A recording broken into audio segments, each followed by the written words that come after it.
वालेकुम वरहमतुल्लाहि वबरकातुहू। बाज़ दफ़ा वज़ू के दौरान हमें शक पड़ता है, और ऐसा बहुत सारे हज़रात हैं जिनको आपने देखा होगा जो वज़ू करते हैं तो बार बार एक वज़ू को धो रहे होते हैं, बार बार सर का मसा कर रहे होते हैं, बार बार चेहरे को धो रहे होते हैं। तो अगर इस तरह से वज़ू में शक वाक़ हो तो इसके हवाले से कुछ मसाइल जो बड़े अहम हैं और वज़ू करने वाले के लिए जानना बेहद ज़रूरी है कि अगर हम वज़ू कर रहे हैं और वज़ू के दौरान में शक हो कि पता नहीं कि वो फला वाला वज़ू धुला है या नहीं धुला है,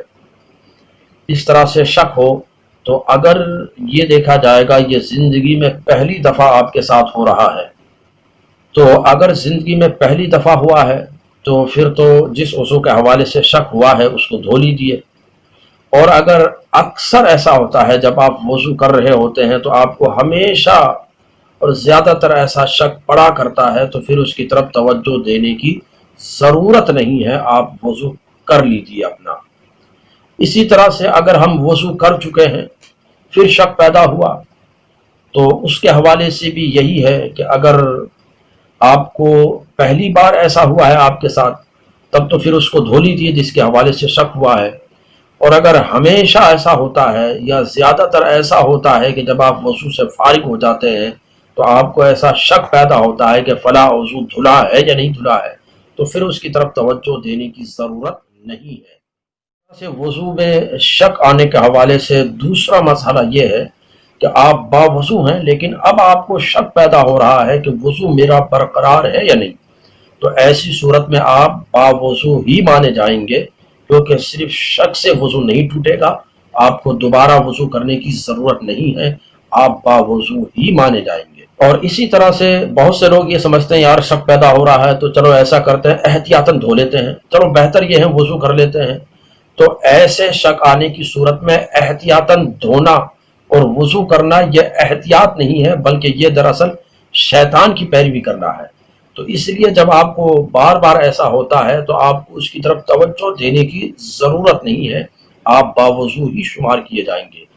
इसी तरह से आप उस वक्त तक बावज़ू माने जाएंगे जब तक आप ये कसम ना खा लें और ये ना कह सके कि मेरा वज़ू टूट चुका है, इस पर कसम खाने के लिए तैयार ना हो जाए,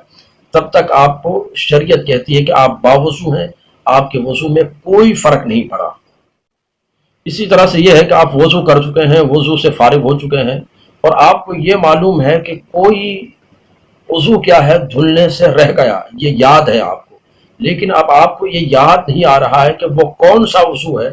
तो ऐसी सूरत में मसला ये है कि बायां यानी उल्टा पाँव धो लिया जाए, उल्टा पाँव धो लिया जाए। आपको इतना पता है कि कोई वज़ू धुलने से रह गया है, लेकिन ये मालूम नहीं कि वो कौन सा वज़ू है, तो फिर शरीयत ये कहती है कि पाँव धो लीजिए, आपकी वो कभी दूर हो जाएगी। तो इस तरह से जब हमको वज़ू में शक पैदा हो और या किसी शख्स को देखो कि बार बार वो किसी वज़ू को धो रहा है, बार बार पानी का इसराफ कर रहा है, फजूल खर्ची कर रहा है, और ऐसे बहुत से हजरात हैं जो मसाजिद में आते हैं और बार बार चेहरा धो रहा है, कोई बार बार हाथ धो रहा है, बार बार पैर धो रहा है, बार बार कोई सर का मसा कर रहा है। तो इस तरह से जिनको शक की बीमारी है और बार बार वज़ू में शक आते हैं, तो उनके लिए ज़रूरी है कि इन 5 अहकाम को ज़रूर सीखें और इसके मुताबिक जब भी शक आए तो अमल करने की कोशिश करें। इसीलिए आप हजरात भी इस पैगाम को दूसरे लोगों से शेयर करें ताकि वो भी अपनी गलत फहमी को दूर कर सके वज़ू में शक होने के हवाले से। अस्सलामु अलैकुम व रहमतुल्लाहि